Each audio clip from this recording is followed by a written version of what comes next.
هلم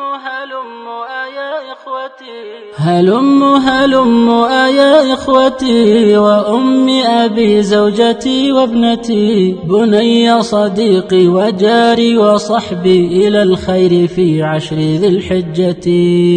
إلى عمل الصالحات التي تفوق الجهاد الذي والتي يحب الإله القيام بها بذي العشر مع خالص النية.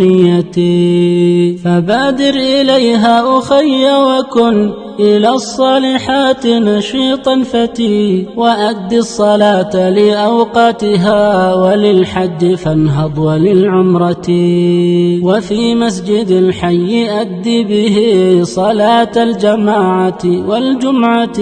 لسانك فانطق به صالحا بذكر وشكر لذي المنة، وسبح وكبر وهلل له كما جاء في محكم السنة، وداوم صباحا مساء على قراءة ورد من الختمة، وطالع علوما حديثا ونحوا وشيئا من الفقه والسيرة، ودرس العقيدة من مصدر كتاب وشيخ أخي الثقة،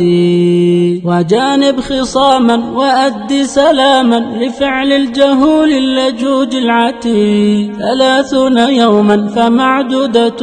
بشهر الصيام وقد عدت، وولت سراعا 30 يوما فكيف بهذه أخي العشرة،